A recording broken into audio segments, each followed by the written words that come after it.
Ya, sí, puedes grabar. ¿Suena esto? Eso es para mí. Vale, pero ¿lo oyes? ¿Lo oyes? Sí, Sí, vale, perfecto. ok. So hello for... Sí, gracias, muy amable. Gracias. Okay, so let's start. Unfortunately, we have less time than was expected, but we do not want to hurry you, so we'll give you some time. But very important, we need key messages. We need that you try to explain, okay, whatever you want, but try to give 2-3 main sentences for later. We'll share it with the rest of the group, and this is what we want to transmit to the rest. Okay, so feel free to explain what you need, but try also to get in mind to get us some very important messages or the thing that you want to, I would say, enhance from what you are doing in your countries. Okay? Yeah? Okay? So if you need 10 minutes, you can get it, but you should do it in 10 minutes or less. Okay? But you can move the slides if you think that there are things that are not so crucial. Okay? Sorry.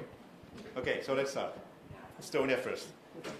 And I will give you the microphone if you're only one, and you have to take it only like this.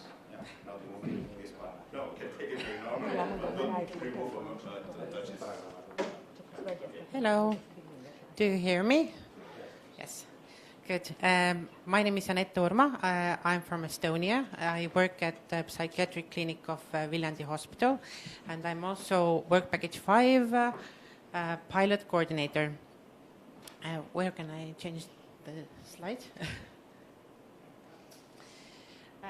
So, the previous one. Yes. So, our pilot project is being implemented by the Ministry of Social Affairs and in collaboration with Viljandi Hospital. And our aim is to develop a community-based mobile mental health service for individuals with chronic mental health issues. And these are patients from the compulsory, or also known as forensic psychiatric treatment department who are receiving outpatient care. And our mobile team consists of a psychiatrist, mental health nurse, social worker, and psychologist. Since I really want to show you our progress over the last 2 or 3 years, we prepared a video which will hopefully show you more insight to our service. It's in Estonian, but there are English subtitles.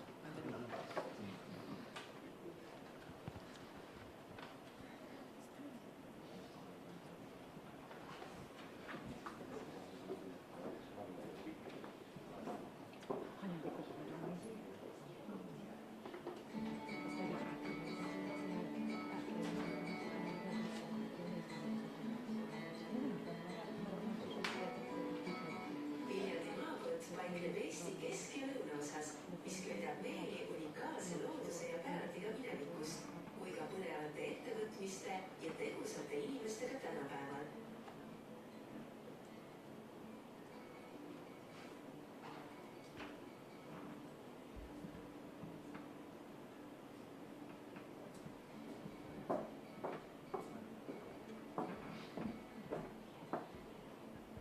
Viljandimaal asub Viljandi haigla on suurim üldhaigla Eestis ning 1000 töötajaga maakonna suurim tööandja. Haiglas osutatakse nii ambulatoorseid kui ka statsionaarseid sünnitusabi ja günekoloogia, psühhiaatria ning taastusravi valdkonnas.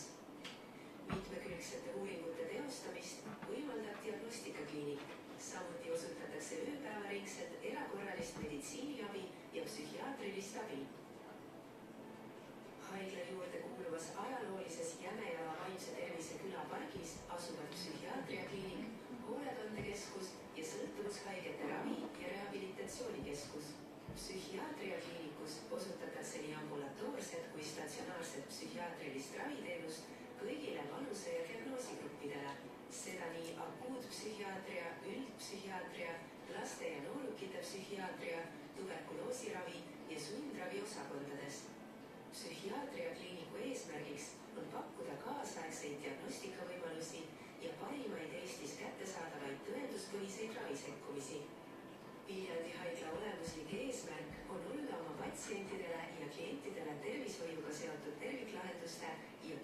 tervishoiuteenuste pakkuja. Selleks osutatakse heal tasemel tervishoiuteenuseid ning arendatakse unikaalseid üle-eestilisi teenuseid, mille üheks heaks näiteks on mobiilsed kabinetid. Viljandi haigla kasutuses on 2023. aasta varakevadest 6 mobiilset kabinetti. Mobiilsesse teenuseparki kuuluvad näiteks uuringute ja töötervishoid, mobiilne kabinet ning koos Eesti Vähiliiduga hallatavad mammograafiabuss, mobiilne nahakabinet ning mobiilne meeste ja naiste kliinik. Uusimas vaimse tervise mobiilses kabinetis on võimalus osutada mitmeid meditsiinilisi teenuseid. Üheks olulisemaks teenuseks, milleks kabinetti kasutatakse, on mobiilne ambulatoorne psühhiaatriline sundraviteenus. Küll aga antud mobiilset kabinetti on võimalik kasutada ka vaktsineerimiskabinetina. Mobiilsed kabinet ja tervishoiuteenused inimesteni, kui siiniabi kättesaadavus on piiratud ning transpordiühendus suurte keskustega puudulik. Vähemalt vaimse tervise mobiilses kabinetis osutatav haigla psühhiaatriakliinik osutab Eestis ainsana nii statsionaarset kui ambulatoorset psühhiaatrilise sundraviteenust. Psühhiaatrilise sundravi eesmärk on psüühikahäire ravi, psüühikahäirest tuleneva ning isiku toimetuleku taastamine iseseisvaks toimetulekuks ühiskonnas. Psühhiaatrilisele sundravile suunatakse patsiendid kohtumääruse alusel Eestimaa eri piirkondadest. Kabinetis osutab mobiilset ambulatoorset psühhiaatrilist sundraviteenust multidistsiplinaarne ravimeeskond, sotsiaaltöötaja ja psühholoog ning vajadusel kaasatakse ka teisi spetsialiste. Mobiilses vaimse tervise kabinetis toimuvad patsiendi vastuvõtud sarnaselt tavapärasele ambulatoorsele tööle, kuid patsiendi kodukohale lähemal. Näiteks on patsiendil Ida-Virumaalt Viljandisse vastuvõtule jõuda äärmiselt keeruline, kuna vahemaad on pikad. Kabinetis toimuvad ravimees lisaks psühholoogi uuringud ning nõustamisel. Kabinetis on kõik vajalik patsiendi uurimiseks. Patsiendile saab mobiilses kabinetis teha EKG-d, võtta vereproove ning panustada ravimeid. Kogukonnapõhise mobiilse vaimse tervise kabineti teenuse olulisus peitub patsiendi ravi ja rehabilitatsiooni järjepidevuse tagamises, mille käigus hinnatakse ja toetatakse patsiendi ravijärgimust ning toimetulekut. Teenuse kaudu soovitakse ennetada korduvaid hospitaliseerimisi ja riskikäitumise esinemist. Lisaks on olulisel kohal piirkondliku tugivõrgustiku kaasamine ja koostöö edendamine ning seeläbi patsiendi toimetuleku ja toetuse suurendamine ambulatoorse ravi ajal ja selle järgselt. Teenuse eripärast tulenevalt ning patsiendi seisundi paremaks jälgimiseks tuli sõidukisse luua erinevaid erilahendusi. Teostada ümberehitus ja sisustada sõiduk teenusele sobivaks. Lisada ventilatsioon ja põrandaküttesüsteem. Ehitada vee- ja sanitaarsüsteem.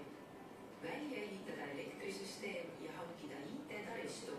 Paigaldada läbivaatustool ja tööpind analüüside võtmiseks. Soetada erinevaid meditsiiniseadmeid, näiteks EKG ja hankida muu teenuse osutamiseks vajalik info. Sõiduk on tervishoiuteenuste osutamiseks ümber ehitatud ja kohandatud välisrahastuse toel. Mobiilse kabineti hanke võitis ettevõte Trailbest OÜ ning bussi maksumus oli kokku 347 952 eurot. Uus mobiilne kabinet on eelnevatest tehnoloogilisem ja täiesti autonoomne. Teenuseid on võimalik ilma välist elektriühendust kasutamata osutada terve tööpäeva. Sõidukisse paigaldatud akupanka laetakse automaatselt katusele paigaldatud päikesepaneelidelt, aga vajadusel ka välisest vooluvõrgust.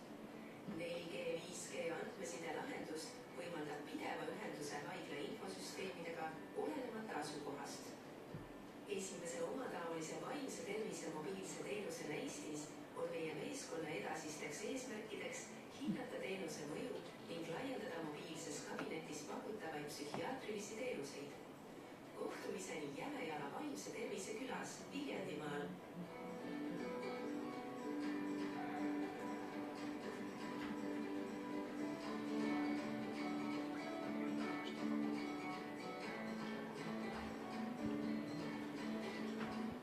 Okay, so I think it's very interesting.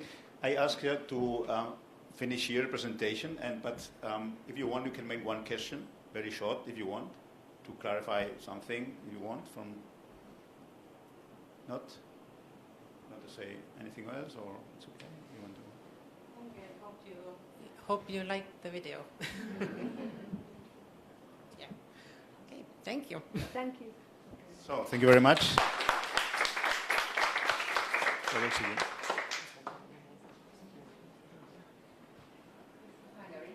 So Hungary, next one.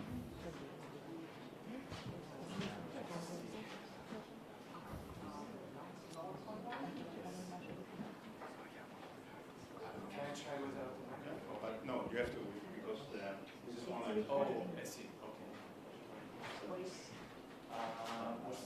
Yeah. There should be. No, I'm sorry. Do you want to sit here? No. That's the date. This one. And 55, the third. Okay. Thank you, and good afternoon, everyone. This is going to be our short summary of where we are at the moment and what we've came up with during the 2-year period that we've been working together, getting to know each other and getting to know the European counterparts in this project. So, yes.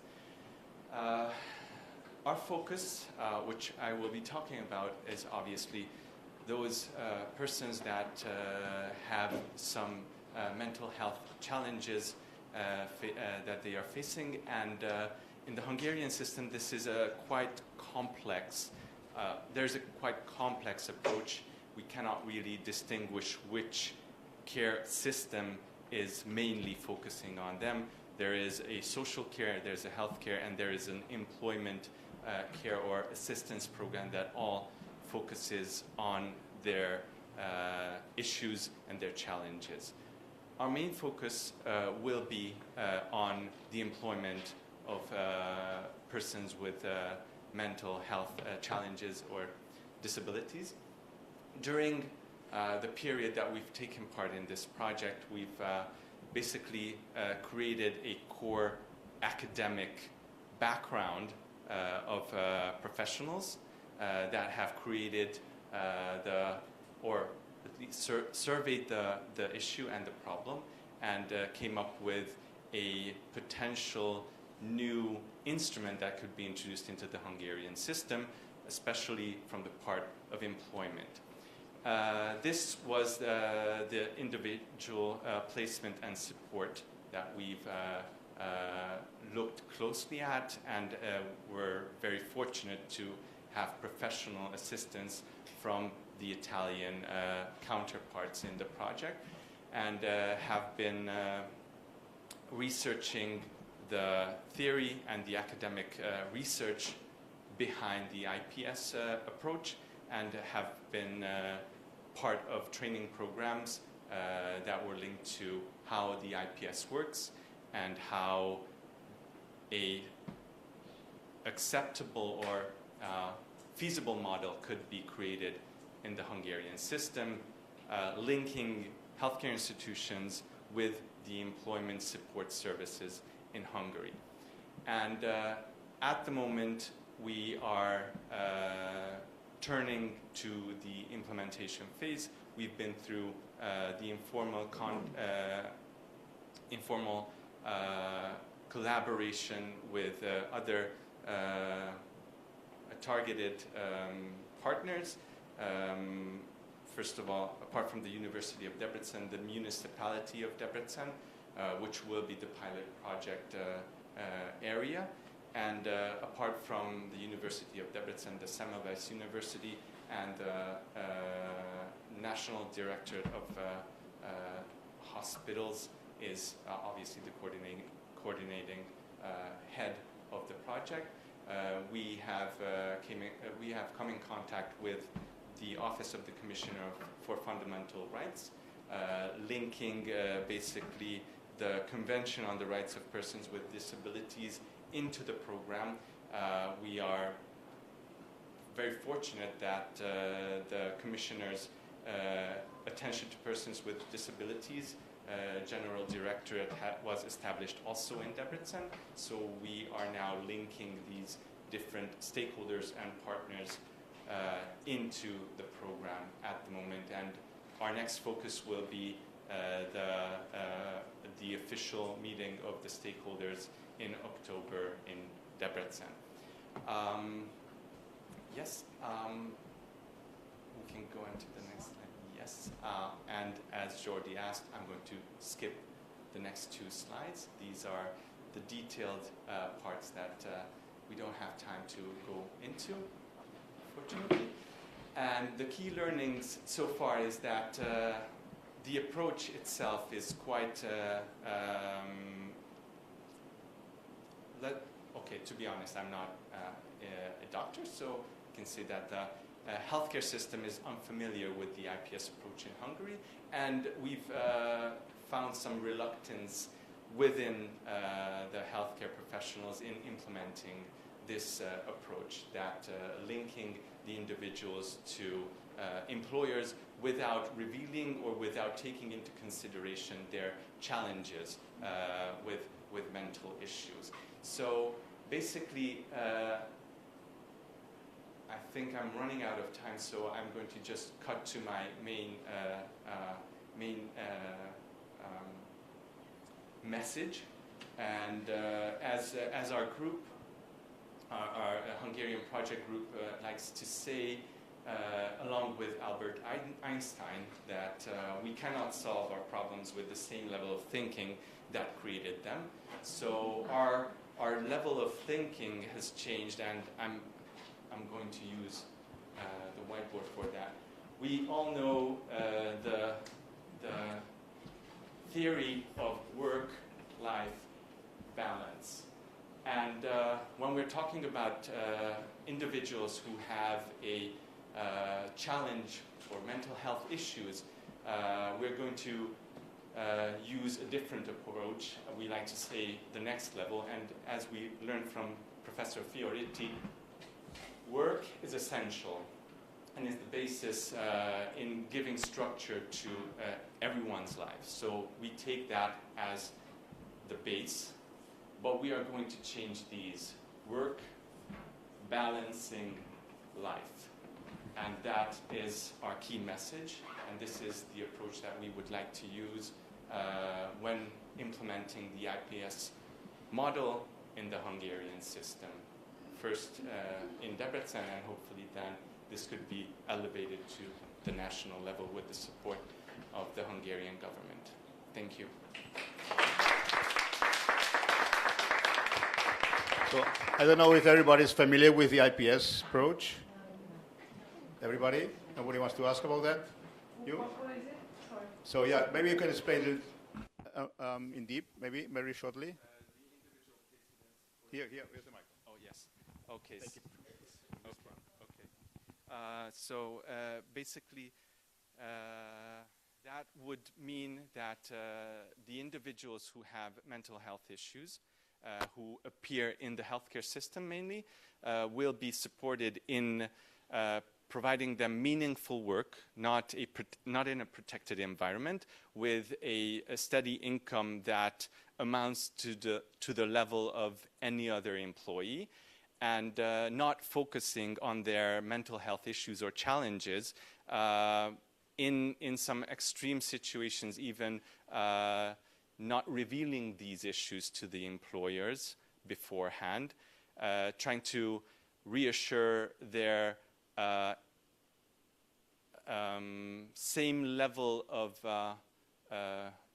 integrity, no, that's not the right word, but having the same level of acceptance in the workforce as anyone else. Yes, thank you. Barbara. Sorry. I would like just add a sort of slogan. Usually vocational therapy is based on the idea that first you train, then you place the person in a job. This is the opposite. you place and then you train, because it is independent on from the abilities that you, an assessment of abilities that you do before, because the reality is different. And when you train people and then one day you place them, motivation goes down. Thanks for explanation. So next one is Lithuania.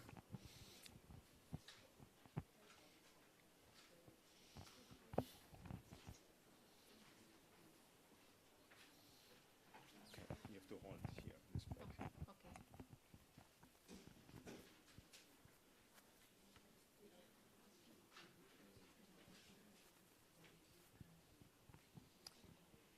Okay, about Lithuania. We are a very small country with less than 3 million, so 2 million of inhabitants. And we have a system of primary mental health care centers, which are all around Lithuania. We have them all in every municipality. So more than 100 mental health care centers all around Lithuania. So well, yes, for the small country it's quite a lot. So, but besides that, besides the fact that we have a lot of the primary mental health care centers, we still are the country who focus to the mainly finances are going to the hospital care. If to look at the numbers, so total government expenditure on mental health is 4.2% of public health expenditure, and while the share of funding devoted to inpatient services has been declining, inpatient services continue to absorb almost 60% of the mental health care budget in the healthcare sector. So it's quite a lot. So that was the reason for our participation in this project and for creation the new plan for the mental health care structure in Lithuania. So towards the outpatient healthcare services. So we analyzed the data. We also analyzed not only the Belgian best practice, but also looked at the other countries' best practice example, like the Denmark, like the Sweden, Finland, and some others. Sorry, so I can't remember all of them now. And decided to have two pilot projects in Lithuania. So one of this case management in the primary mental health care centers, and another one is ACT teams. So we picked the case management because, as you see in our posters, so we have a very high pre-hospitalization rate in Lithuania and very high rehospitalization rate within the 3 months. So the patients also coming back to for the hospital treatment. So and we will have 9 pilots all around Lithuania, so which are covering all districts of Lithuania. We have 10 districts in Lithuania, and we have 9 pilots. We're going to piloting the services for the different type of patient group, which one group is patients with depression, another group for patients with attempted suicide, then schizophrenia, and patients dependent on the alcohol, and the patient after the hospitalization.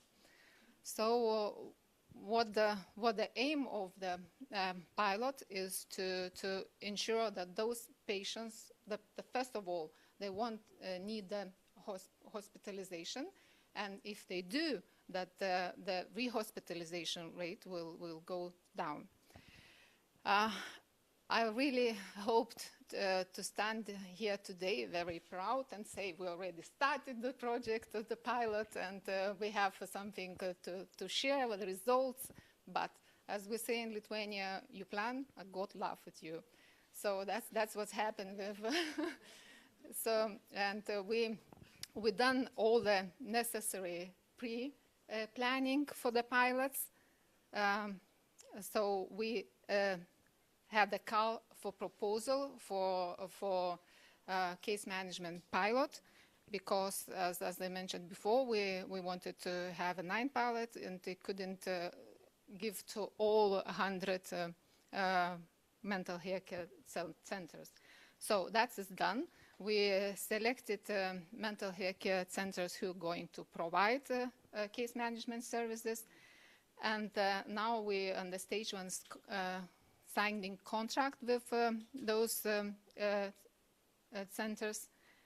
And at the next stage, we going to provide requirements for the working methods and provide training. So in November, we will have an intro, we call it training for the case managers for all these 9 centers. And in the beginning of the next year, we actually will start providing the services. And then they also planned to evaluate the results, the midterm results in August. So after the more than half year, we will see what the results are, how it is going. Of course, in the middle of that, we also will have a training, and we hope we will provide the supervisions for the case managers, that they will all together could talk and the problem they're facing and how to solve all those problems. And at the end of the piloting project, we are planning to prepare the description for the case managers, which are going to be implemented in all country, and we're going to analyze which the case manager pilot project worked the best. So what the results? Are we going to involve all groups or just some of the groups of the patients? So what the result? And also, we already started to discuss about ensure the financing for the case managers in the future. So we have already pre-agreement with a health insurance fund that is going to be enough to finance the case managers in all primary mental health care centers. So this is our plan for the case managers. So also we have other pilot, which about the ACT teams, so specialized outpatient treatment and intensive mental health care services. We're planning to have 1 team for 200 patients, and the team is going to be of 10 team members. So 1 psychiatrist, 6 nurses, 1 social worker, 1 psychologist, and 1 occupational therapist. So they are divided into not full working, not full day. So psychologist and the therapist. Indications for the providing ACT team services. So often hospitalization, involuntary hospitalization, and forensic outpatients. Outpatient patients with low functioning level. And what the treatment we're planning to provide, the diagnostics, pharmacotherapy, testing, necessities for treatment plan or medication management, psychoeducation, and work with a family, which is also very important, and psychosocial care services, and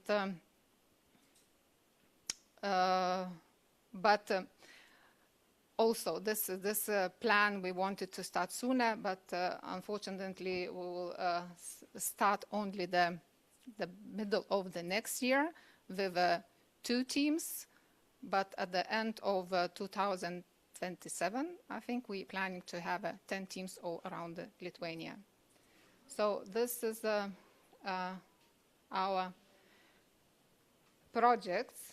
Do I still have a time? Okay. Okay, so thank you very much.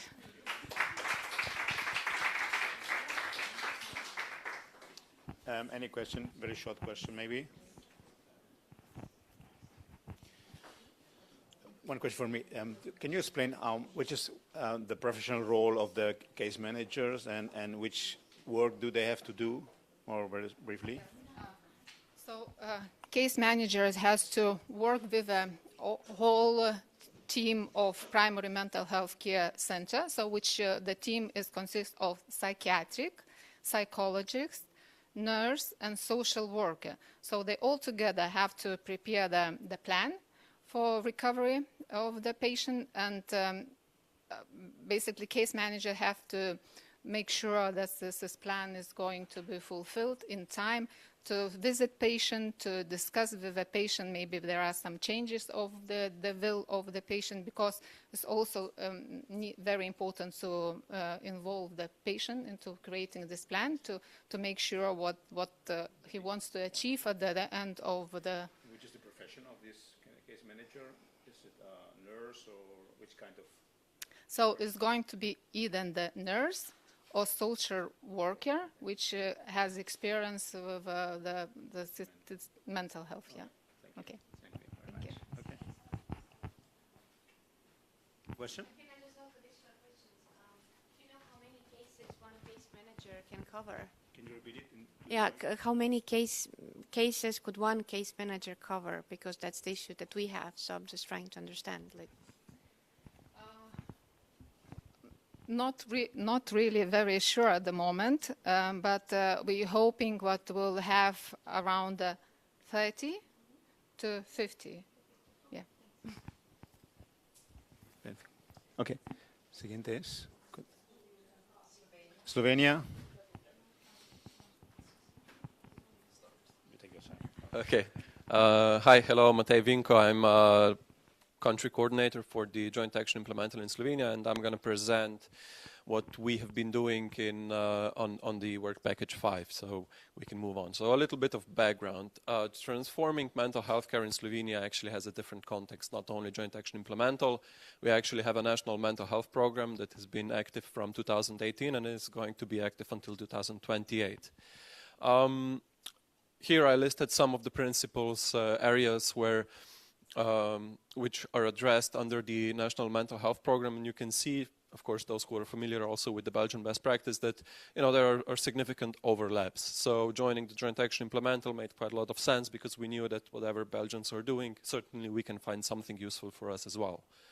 One of the flagship activities that we've been doing under the National Mental Health Program was the establishment of community mental health care centers. Those are located at the primary healthcare level in healthcare centers that are organized probably something similar as in Lithuania, so a bunch of them, not exactly on 100, but we're also a little bit smaller country, so and up till now we have 60 centers for adults, children and adolescents.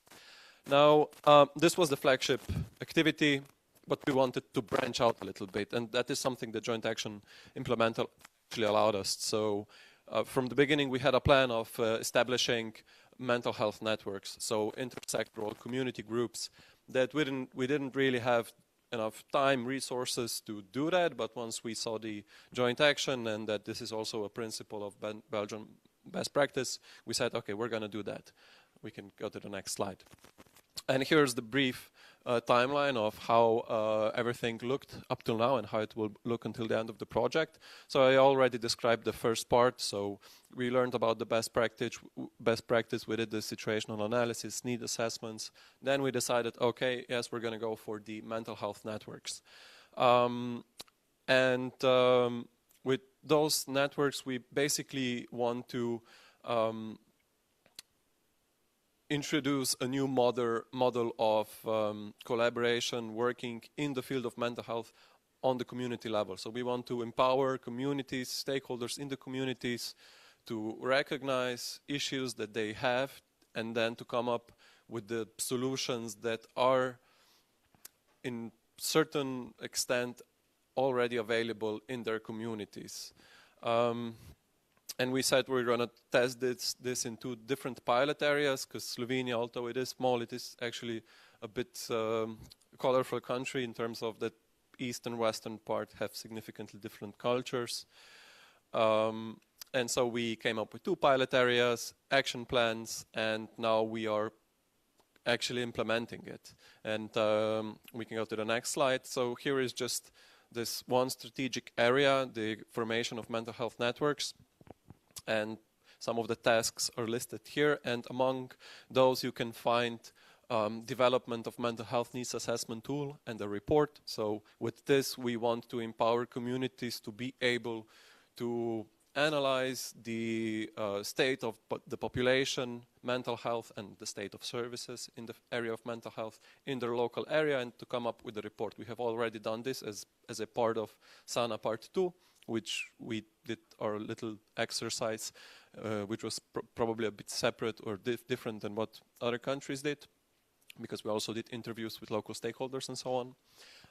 Then among the tasks is also establishing a core mental health network team, defining roles, governance, etc. So institutionalizing the whole idea a little bit so it can be applicable in different areas as well, because we have many regions, municipalities where we want to establish those mental health networks after the project ends. So it is important to have something that is transferable, flexible enough, but yet stable enough so that what we do in different countries is the same, at least in the principles of functioning. And then I'm going to skip the other tasks because I think those are the 2 main tasks. Of course, we're going to do a short action plan so that those mental health networks will produce something tangible for the communities, and we hope that will contribute to the sustainability of the action plan. So key things to address at the end of my short presentation. We, of course, faced some challenges, but I guess we also found some solutions. So there are differences in pilot areas, as I've mentioned, both cultural, but also in terms of the culture of collaboration and community-based approaches. So we did need to tailor how mental health networks will function in both areas. Formal participation in mental health network can be a constraint. This is something that grew out of nothing or out of joint action implemental. And majority of stakeholders have their regular jobs, they work somewhere else, and this is something extra. So you really need to make a good case on why this makes sense also from their job's perspective. And something that, well, no reasonable solution was found by us, that staff shortages are widespread across the area of mental health care. So it is really a challenge of prioritization of tasks of what they do with us, what they do in their own facilities and services and so on. So it is really important to come up with clear goals that are like quick wins, as they say in Work Package 6, that can be achieved in short term and that they actually contribute to the quality of living or quality of, in general, of the community collaboration. Positive outcomes that we've encountered so far are that local stakeholders are actually quite interested in intersectoral working. They understand why it is important, but now it is our job to actually deliver on what we promised so that they keep on engaging with us further on. At the beginning, everyone is interested, I suppose, or majority of them. We also found out that cooperation already exists in some municipalities, especially in the Western pilot, the Eastern pilot, not so much. Key lessons learned, nothing really to highlight here, but maybe some gains from the joint action network, harmonizing national, international activities, or even jump-starting some national activities that were dormant because of various reasons with a joint action. I think that is a great gain from joint action. And by that, you can introduce innovative, effective practices that have been proven effective in other countries, also to our system. And of course, all of this, collaborating, networking with all of you is a major gain from our perspective. Yeah, that would be all from my side. Thank you. So, any short question, comment? Okay. So, is there anybody from France? No? Okay, so they're missing. And then I think we have time for Germany. Yeah.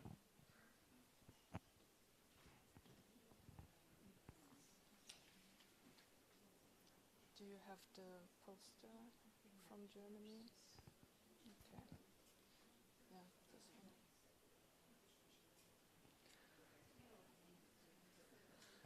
Yeah, I'm very sorry something went wrong with our presentation, so I'm just going to present the poster in a few words. Background of our implementation is that we are going to have a project in the city of Delmenhorst. It's in the north of Germany. And compared to the surrounding region, it's a relatively socially deprived area with a high unemployment rate. And we are going to target children and adolescents in families with parents or relatives with mental health problems or drug or alcohol addictions. So the first step in our implementation was that we had hold stakeholder interviews. Our pilot implementation team held, I think, 39 interviews with people from different sectors, from psychologists, psychiatrists, pediatricians, teachers, social workers, and so on, to first assess the size of the target group, because we don't really know how many children we are talking about. And also to find out about the needs of this target group. So unfortunately, these interviews took longer than expected. We still don't have the final results.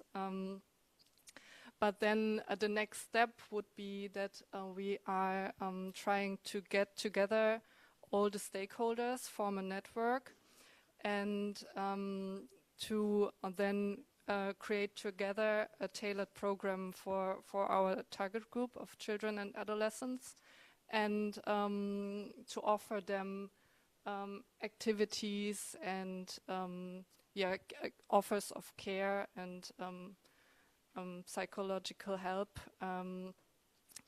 within this formal network. So hopefully we will finish this by the end of the implemental project in September next year. Key learnings that we have learned so far, it's quite challenging because there's a lot of bureaucracy in Germany, and of course a shortage of staff that was also mentioned, not only on the executive level but also on the management level. But on the positive side, there's also a lot of interest in this target group. So people are really involved and they would like to change something. So we are very optimistic that it will that we will achieve this by the end of the project. Thank you.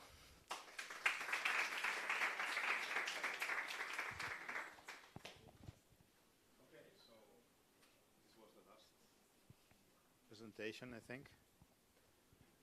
If there are no more comments or questions, thank you very much for being so short, and sorry for pressuring you to make it short, but we tried to be on time, and now it's time for lunch, I think, and we'll be together at 2 p.m. to share both groups what we have listened to. Okay, so thank you very much.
mal die Basilea. Ja.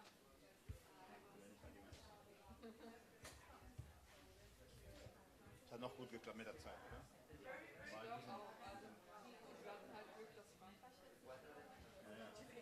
Ja, bitte. War ich ein bisschen unhöflich, oder? Nein, das war perfekt. Ja, sonst Ich habe die einzige Person gesehen live und ich habe gedacht, noch besser als online. Very good. Danke. Ich habe gedacht, okay, es wird 2 Minuten pro